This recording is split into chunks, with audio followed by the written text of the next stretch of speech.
무더운 여름 날씨 가운데 얼마나 수고가 많으십니까? 오늘도 32도라고 하는데 이 여름철 건강관리 잘 하셔서 승리하시기를 예수님의 이름으로 축복합니다. 심리학에서 헤도닉 트레드밀이라는 그런 용어가 있어요. 헤도닉 트레드밀. 저 말은 무언가를 얻어서 행복해져도 얼마 지나지 않아서 원래 상태로 돌아간다는 의미입니다. 그래서 어떤 내 나름대로 참 그것을 꼭 가지고 싶은데 가질 때는 행복하지만 얼마 지나지 않아서 원래 상태로 돌아가요. 미국 MIT 공대의 댄 에리얼 교수 연구에서는 명품을 구매한 대학생들을 추적 조사했습니다. 구매 직후에는 행복도가 급상승했지만은 몇 달 후에는 구매 전 수준으로 떨어졌습니다. 그리고 시간이 지나면서 오히려 더 높은 가격대의 제품을 원하게 되었다고 합니다. 우리 국내 대학들의 소비 패턴 연구에서도 비슷한 그런 결론이 나왔습니다. 목표한 물건을 구입한 사람들 대부분이 생각보다는 만족감이 오래 가지 않았다 이렇게 대답했고요. 상당수가 곧바로 다른 것이 갖고 싶어졌다 그렇게 대답을 했습니다. 여러분 명품 백을 가방을 살 때는 굉장히 행복하지만 어느 정도 시간이 지나면 원래 상태로 떨어지고 또 다른 것을 추구하게 되고 여러분 그뿐입니까? 좋은 대학만 가면은 행복할 텐데 좋은 직장에만 들어가면은 진짜 행복할 텐데 내가 결혼만 하면 예쁜 여자 만나 결혼만 하면 행복할 텐데 멋진 남자 만나 결혼만 하면 행복할 텐데 좋은 자동차나 좋은 아파트만 사면 행복할 텐데 그런데 막상 이루고 나면 어떻게 되죠? 더 큰 욕심이 생기게 되고 또 다른 그런 불안이 찾아오게 됩니다. 여러분 왜 이런 끝없는 그런 갈증을 경험하게 될까요? 그것은 우리가 진짜 보물이 아닌 가짜 보물을 쫓고 있기 때문입니다. 오늘 예수님은 우리에게 아주 중요한 질문을 하십니다. 너의 진짜 보물은 무엇이냐? 참된 보물은 어디에서 찾을 수 있느냐? 그 진짜 보물을 어떻게 내 것으로, 우리의 것으로 삼을 수 있을까요? 오늘 이 질문에 대한 대답을 찾아가면서 진짜 보물을 발견하게 되는 그런 귀한 시간이 되시기를 예수님의 이름으로 축복합니다. 첫 번째로 점검할 것은 나의 진짜 보물은 무엇입니까? 여러분들의 진짜 보물은 무엇입니까? 오늘 21절, 22절에 보니 이렇게 말씀합니다. 다 같이 읽겠습니다. 시작. 내 보물이 있는 곳에는 내 마음도 있느니라. 눈에 몸에 등불이니 그러므로 내 눈이 성하면 온몸이 밝을 것이요 눈이 나쁘면 온몸이 어두울 것이니. 여러분 오늘 예수님이 하신 말씀을 한번 주목해 주시기를 바랍니다. 내 보물이 있는 그곳에는 내 마음도 있느니라. 여러분 우리의 진짜 보물이 무엇인가 하는 것을 알고 싶다고 하면 내 마음이 어디를 향하고 있는가? 오늘 여러분들의 마음이 어디를 향하고 있습니까? 이것을 확인하면 돼요. 왜 그럴까요? 보물이 있는 곳에 바로 마음이 있기 때문입니다. 그렇다면 지금 우리의 마음은 과연 어디를 향하고 있는가? 통장이 말해주는 진실입니다. 여러분 카드 사용 내용을 한번 조사해 보십시오. 가장 많이 쓰는 곳이 어디입니까? 돈이 가는 곳에 내 마음이 있습니다. 시간이 드러내는 비밀입니다. 하루 종일 가장 많이 생각하는 것은 무엇입니까? 여러분 스마트폰에서 가장 오래 보는 앱은 과연 무엇입니까? 시간이 가는 곳에 마음이 있습니다. 걱정이 폭로하는 우상입니다. 밤에 잠 못 들게 하는 것이 과연 무엇일까요? 내가 가장 많이 걱정하는 것이 내 진짜 보물입니다. 기쁨이 밝히는 진상입니다. 여러분은 무엇을 얻으면 가장 기뻐하십니까? 내가 가장 기뻐하는 것이 우리의 진짜 보물이에요. 보물을 잘못 붙잡는 데는 두 가지 패턴이 있습니다. 먼저는 악한 것에 중독되는 경우예요. 악한 것에. 영화 이 반지의 제왕이라는 영화 보셨어요? 반지의 제왕? 보지 않았으면 한번 보세요. 굉장히 큰 그런 영화입니다. 여기 보면은 골룸이 나와요. 골룸이. 원래 이 골룸은요, 행복한 호빗 스미골이었어요. 그래서 행복하게 나오잖아요. 평범한 호빗 스미골. 친구들과 웃고 즐기며 평범하게 행복하게 살았습니다. 그런데 어느 날 강가에서 반지 하나를 발견합니다. 이 반지는요, 사우론이 만든 악한 절대 반지였어요. 절대 반지. 처음부터 이 반지는 악한 목적으로 만들어진 그런 반지였습니다. 골룸은 어때요? 이 반지를 소유해서 점점 이 반지에 집중하고 이 반지에 빠져들게 됩니다. 내 보물 하면서 하루 종일 반지만 바라봐요. 결국 어떻게 되었을까요? 이 반지를 소유하고 반지만 바라보고 내 보물 하다가 고향을 떠나고 친구를 버리고 동굴에서 혼자 살게 되고 그 반지를 지키려고 사람까지 죽이잖아요. 그런데 외모도 추악한 모습으로 바뀌어버려요. 저런 모습으로 바뀌어버렸어요. 여러분, 이것은 처음부터 악한 것에 중독되는 경우입니다. 오늘 이 시대에 살아가는 사람들 중에 도박에 중독되고 마약에 중독되고 각종 음란물에 중독되고 이것들은 처음부터 우리에게 사실은 해로운 것입니다. 알코올에 중독이 되고 그리고 좋은 것을 잘못된 자리에 두는 경우예요. 이는 더 교묘한 위험이 있습니다. 여러분 한번 스마트폰을 한번 생각해 보세요. 스마트폰 자체는 나쁘지 않아요. 정보를 얻고 소통하고 일하는 훌륭한 도구입니다. 하나님이 주신 지혜로 만든 유명한 그런 발명품이고 오늘 이 시대에 과학이 낳은 정말 편리한 도구예요. 그런데 어떻게 되었어요? 이 스마트폰 사용이 과도해져서 일상생활에도 지장이 되고 업무에도 지장이 되고 인간관계, 정신건강 등에 부정적인 영향을 끼치는 그런 상태까지 이르게 되었습니다. 이것이 바로 무엇 중독이죠? 스마트폰 중독이에요. 인터넷 중독도 마찬가지예요. 여러분 컴퓨터가 나쁜 것 아니잖아요. 좋은 거지만은 잘못 사용할 때 그렇게 돼요. 어떤 사람은 아침에 눈을 뜨자마자 스마트폰부터 확인한대요. 잠들기 직전까지 붙잡고 있어요. 가족과 식사하면서도 각자 스마트폰만 봐요. 요즘은 책 읽는 사람이 별로 없더라고요. 지하철을 타도 전철을 타도 기차를 타도 전부 그것만 들고 있죠. 한국 청소년들이 하루에 7시간 내지 8시간씩 스마트폰을 사용한다고 합니다. 깨어있는 시간의 절반을 이 폰과 함께 시간을 보내는 거예요. 더 심각한 것은 없으면은 불안해지는 거예요. 손발이 떨리는 거예요. 없으면. 뭔가 안 돼요. 손에 잡히지 않는다.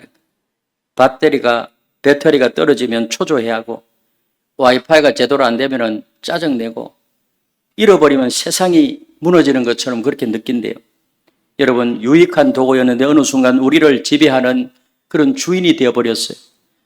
유익한 도구가 잘못 사용되어져서 우리를 지배하는 도구가 되어버린다면 그것 또한 현대인의 우상이 되어버린 거예요. 공통점과 차이점이 뭘까요? 공통점은 둘 다 우리를 파괴합니다. 차이점은 골룸의 반지는 처음부터 악한 것이고 스마트폰은 본래 좋은 것인데 잘못된 자리에 있는 것입니다. 오늘 우리가 다룰 문제는 두 번째 패턴이에요. 하나님이 주신 좋은 선물들이 너무나도 많아요. 성공이라든지 돈이라든지 가정이라든지 자녀라든지 인정이라든지 건강이라든지 이것은 하나님이 우리에게 주신 좋은 것들이에요. 그러나 내가 꼭 가져야 할 보물이라고 하면서 거기에만 움켜진다고 하면 도구의 자리에 있으면 유익하지만은 주인의 자리에 앉게 되면 우리를 파괴해버리는 것입니다. 여러분, 그런데 우리가 의지하는 그 보물들이 과연 우리를 만족시킬 수 있을까요? 땅에 있는 이런 땅의 보물들이 우리를 실제적으로 만족시킬 수 있을까요? 두 번째 발견은요, 오직 예수 그리스도만이 참된 보물이라는 것입니다. 마태복음 6장 20절에 보니 이렇게 말씀합니다. 같이 한번 읽어보겠습니다. 시작. 오직 너희를 위하여 보물을 하늘에 쌓아두라. 거기는 좀이나 동록이 해하지 못하며 도둑이 구멍을 뚫지도 못하고 도둑질도 못하느니라. 이건 예수님이 직접 하신 말씀이에요. 두 종류의 보물을 말하는데 땅의 보물이 있고 하늘의 보물이 있다는 거예요. 그러면서 이 땅의 보물은 좋은 것이지만은 한계가 있다는 것입니다. 이 땅의 보물, 거기에는요, 조음이 깔아먹어요. 시간이 지나면은 가치가 떨어지고 동록이 해야 한다고 합니다. 녹슬고 부식되고 시간이 지나게 되면은 망가지게 되고 도둑이 훔쳐간대요. 갑자기 이룰 수도 있다는 것입니다. 그러나 하늘의 보물은 어떨까요? 동록이 조음이 해하지 못합니다. 도둑이 구멍을 뚫지도 못하고 훔쳐가지도 못합니다. 영원히 사라지지 않고 변하지 않는 그런 가치를 가진 보물입니다. 여러분, 땅의 것들도 하나님이 주신 선물이지만은 그것들의 궁극적인 보물로 그것을 삼게 된다면 안 된다는 거예요. 그들을 하나님을 여러분 더 사랑할 수 있도록 도와주는 그런 수단이 되어야 되는데 수단이 목적이 되어버리면 그것은 전부 다 뭐예요? 땅의 보물이요. 현대인의 우상의 자리에 앉게 되어버리는 것입니다. 성공한 사람들의 솔직한 고백을 들어봐도 이 땅의 보물들의 한계를 우리는 알 수가 있습니다. 어떤 재벌 2세가요, 인터뷰에서 고백했어요. 저는 돈도 명예도 다 있지만은 새벽 3시에 혼자 있으면 너무 공허해요. 돈도 많아요. 명예도 있어요. 근데 새벽이 되면 너무 마음이 허전하다는 거예요. 성공한 그런 연예인들도 말해요. 팬들의 사랑을 받을 때는 좋지만 집에 혼자 있으면 너무 외로워요. 무대에 올라가서 박수갈채를 받을 때는 참 기쁜데 행복한 것 같은데 무대에서 내려오면은 그 공허감을 어떻게 할 수가 없어서 마약에 손을 대고 그런 경우가 너무 많잖아요. 더 충격적인 사실이 있어요. 세상의 모든 좋은 것들을 손에 넣었지만은 결국 불만족 속에서 생을 마감한 사람들이 역사상에 얼마나 많아요. 해밍웨이 같은 경우도 노벨 문학상을 받은 세계적인 그런 소설가였지만은 우울증으로 시달리다가 스스로 목숨을 끊었잖아요. 로빈 윌리엄스라는 사람은 전 세계를 웃게 만든 오스카상 배우예요. 하지만 심각한 그런 우울증에 시달렸대요. 다른 사람을 웃겼지만 정작 본인은 뭐예요? 너무 우울한 거예요. 요즘도 우울증, 신경증, 불안증, 공황증 이런 것들이 얼마나 많아요. 팝의 황제 엘비스 프레슬리, 마이클 잭슨 약물에 시달리다가 일찍 인생을 마감했잖아요. 마르린 몰론도 마찬가지고 오늘 이 시대에 우리의 나라도 그런 사람들이 있잖아요. 이들의 공통점이 무엇일까요? 모두 다 성공, 인기, 명예, 부의 상징이었어요.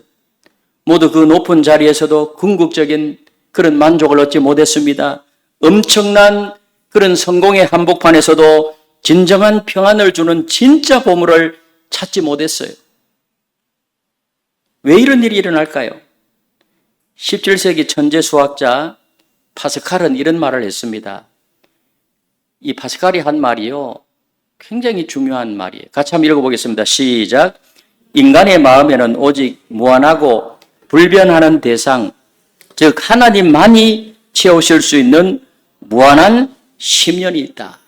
여러분, 칼빈도 그렇게 했고 데카르트도 그런 말을 했고요. 철학자. 많은 사람들이 하나님의 말씀을 통해서 우리 인간의 마음은요, 텅 빈 공간이 하나가 있어요. 그 텅 빈 공간, 무한한 심연은요, 그것은 세상의 어떠한 보물로도 그 마음을 채울 수가 없다는 거예요. 왜? 우리 인간은 하나님께서 하나님의 형상으로 창조하셨기 때문에. 그 공간은 누구만이 채울 수 있느냐? 우리 하나님만이 채울 수 있고 우리 주 예수 그리스도만이 채울 수 있다는 사실을 믿으시기를 바랍니다. C.S. 루이스는요, 기독교 사상가, 더 쉽게 설명했어요. 이런 말을 했습니다. 같이 한번 읽어보겠습니다. 시작. 자동차는 가솔린으로 가야 합니다. 물이나 오렌지 주스를 넣으면 제대로 굴러가지 않습니다. 마찬가지로 하나님은 인간이라는 기계가 하나님을 연료로 삼아 움직이도록, 여러분 자동차에 물을 넣어가지고 가면 그 기름을 넣어야 할 때 물을 넣으면 제대로 가겠어요? 하나님은 인간이라는 기계가 하나님을 연료로 삼아 움직이도록 설계하셨습니다. 우리는 여기서 중요한 진리를 발견합니다. 하나님이 주신 좋은 것들을 하나님보다 더 사랑하게 되면 결국 그 좋은 것들마저도 나를 괴롭히고 우리를 괴롭히는 것이 되고 만다는 거예요. 우선순위를 제대로 알아야 된다는 거예요. 돈을 하나님보다 더 사랑하면 돈의 노예가 되어버려요. 성공을 하나님보다 더 사랑하게 되면 실패에 대한 두려움에 사로잡히게 돼요. 그럼 불안하고 우울증이 찾아오고요. 절대로 행복할 수가 없습니다. 가족을 하나님보다 더 사랑하게 되면 가족에 대한 과도한 걱정과 집착에 시달리게 되는 것입니다. 그런데 예수님은 달라요. 예수님은 우리에게 해를 끼치는 대신에 생명을 주시고 우리를 망하게 하는 대신에 우리를 구원하시고 우리를 속박하는 대신에 우리에게 자유를 주시는 주님이심을 믿으시기를 바랍니다. 생명을 얻되 더욱더 풍성하게 만들어주는 주님이십니다. 아멘이십니까? 올바른 우선순위 공식이 있어요. 계산은 아주 간단해요. 모든 것 마이너스 예수님은 제로예요. 모든 것 마이너스 예수님은 제로예요. 예수님 플러스 제로는 모든 것이에요. 세상의 모든 것을 가져도 예수님이 없으면 결국 아무것도 가지지 못한 것이 되고요. 예수님만 있으면 아무것도 없어도 모든 것을 가진 것이 돼요. 예수님을 얻으면 다른 모든 것들이 보너스가 되는 줄로 믿습니다. 여호와는 나의 목자시니 내게 부족함이 없으리로다. 여러분, 세상의 모든 보물은 썩어질 것들입니다.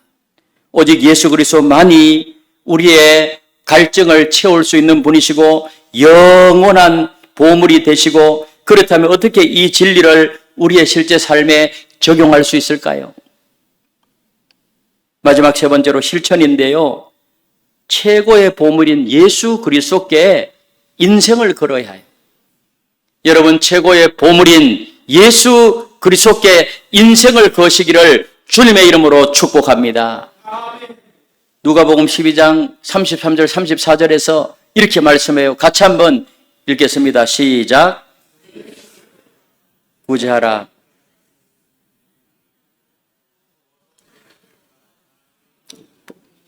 거기는 도둑도 가까이 하는 일이 없고 또 계속 좀 더 먹는 일이 없느니라. 너희 보물이 있는 곳에는 너희 마음도 있으리라. 자, 앞에서 우리는 우리 자신의 보물을 확인했고 다음으로 참된 보물이 무엇인가 알았습니다. 그렇다면 예수님이 우리에게 요구하는 것이 과연 무엇일까요? 예수님은 소유를 팔아 구제하라 이래 명령해요. 여러분, 예수님 자체가 보물이시고 참된 보물이시고 예수님이 하신 말씀을 귀담아 드려야 돼요. 소유를 팔아 구제하라.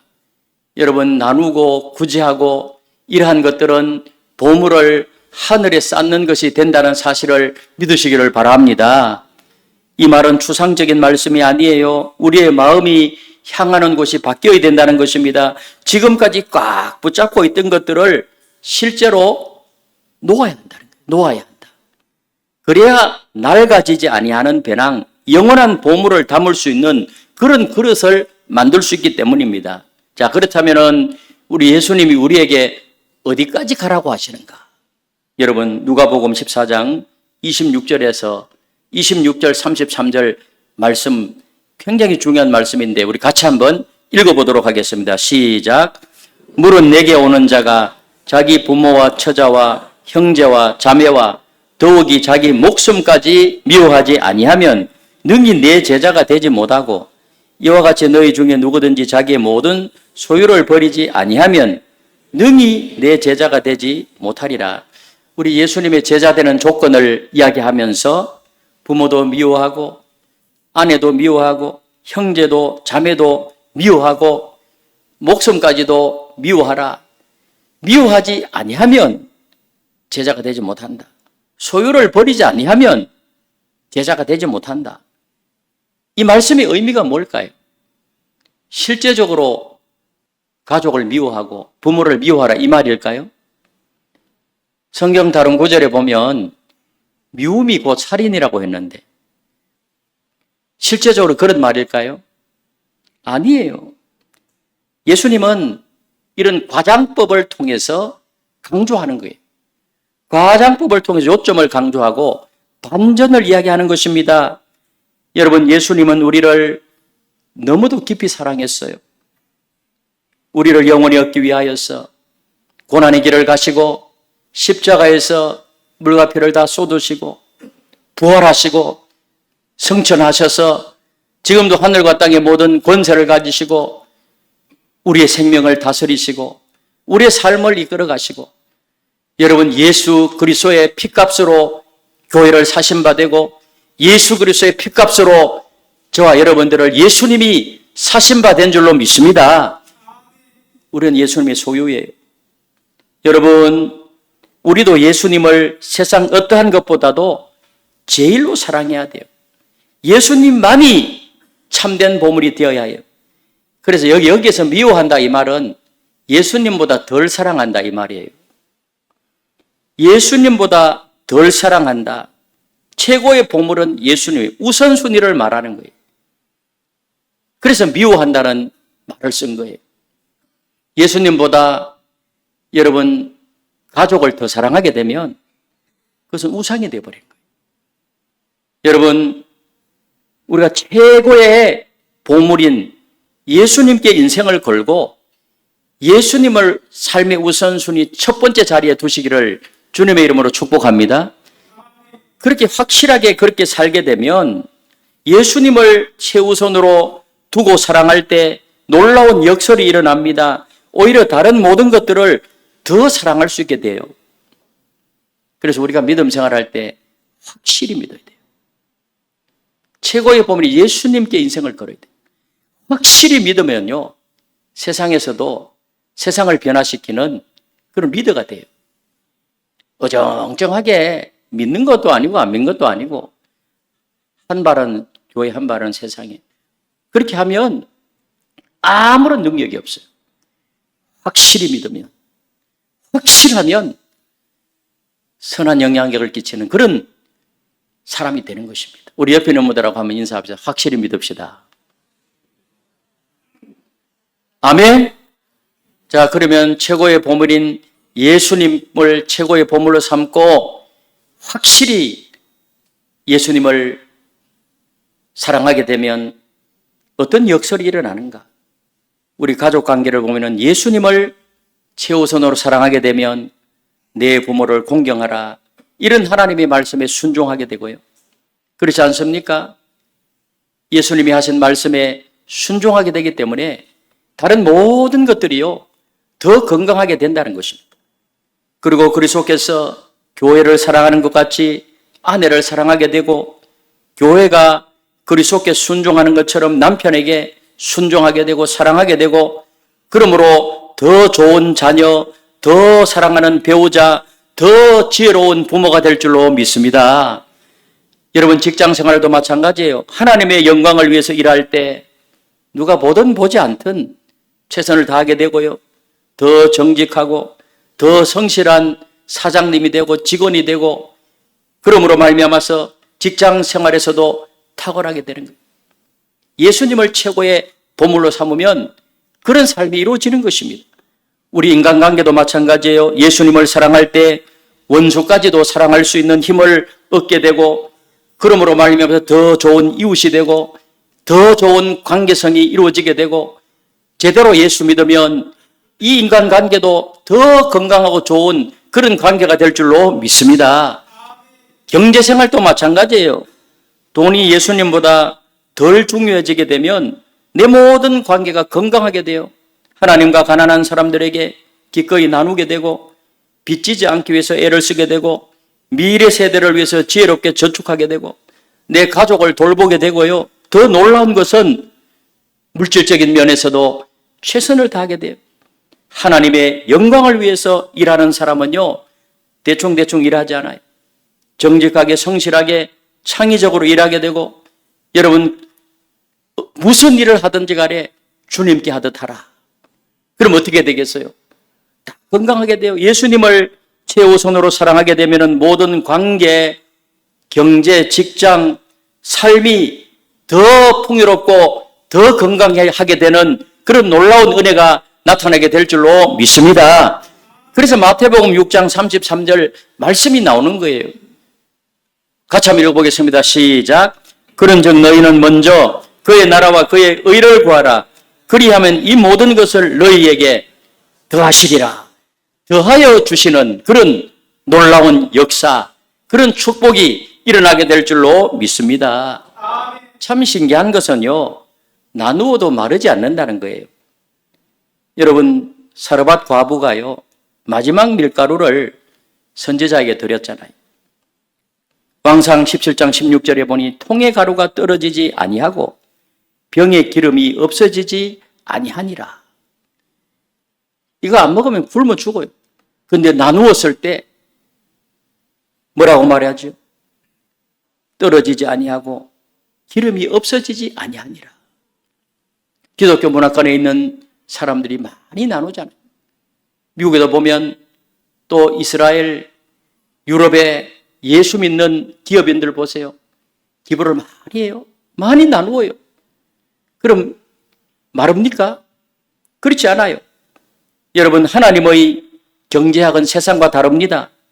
세상에서는 나누면 줄어들지만 하나님 나라에서는 나누면 오히려 더 늘어나게 되고 그것이 하나님 나라에 쌓여지는 참된 보물이 될 줄로 믿습니다.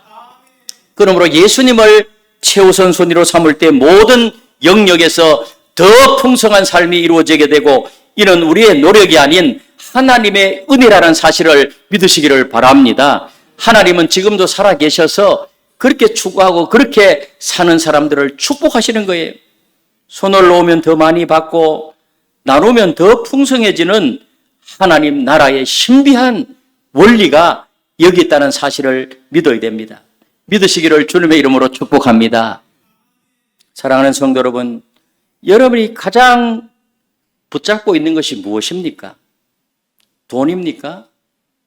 아니면 자녀입니까? 아니면 성공입니까? 아니면 명예입니까? 아니면 인정입니까? 이런 거 다 하나님이 선물로 주신 것들이에요. 근데 여기에만 초점을 맞춘다면 이것이 나에게 보물이 된다면 만약에 오늘 밤 하나님 앞에 선다면 무엇을 가장 후회하게 될까요? 우리 언젠가는 하나님 앞에 서야 되잖아요. 부르심을 받잖아요. 그런데 내 인생을 돌아보며 가장 후회하는 것이 무엇이 될까요? 내가 왜 예수님을 더 사랑하지 못했을까? 그렇게 주님이 말씀하셨는데 왜 그 말씀을 내가 귀담아 안 들었을까? 왜 하나님의 말씀을 깨닫지 못했을까? 이런 후회가 되지 않을까요? 지금 여러분이 꽉 잡고 있는 그것을 내려놓고 예수님을 여러분의 최고의 보물로 삼겠다고 결단하시기를 바랍니다. 아멘. 조용히 마음으로 고백하십시오.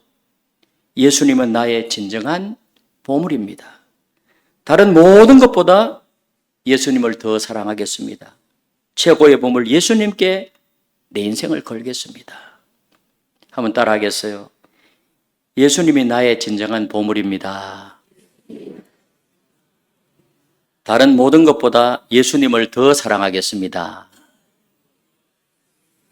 최고의 보물 예수님께 내 인생을 걸겠습니다. 우리가 사랑하면 그가 먼저 우리를 사랑하셨습니다. 여러분, 하나님이 먼저, 우리 주님이 먼저 우리를 사랑했어요. 하나님께서 여러분의 마음에 지금 역사하고 계십니다. 지금 응답하셔야 돼요. 예수님을 최고의 보물로 삼아 앞으로 남은 생에 예수님께 인생을 거십시오. 그럴 때 이 땅에서도 풍성한 삶을 살게 되고 의미 있는 삶을 살게 되고 그리고 하나님 나라에 계속 보물을 쌓았기 때문에 하나님 나라에서도 사도 바울이 고백했던 것처럼 의의 면류관, 생명의 면류관, 우리를 위해서 기업이 참으로 참된 기업이 예비되어 있을 줄로 믿습니다. 이런 삶이 되시기를 예수님의 이름으로 축원합니다.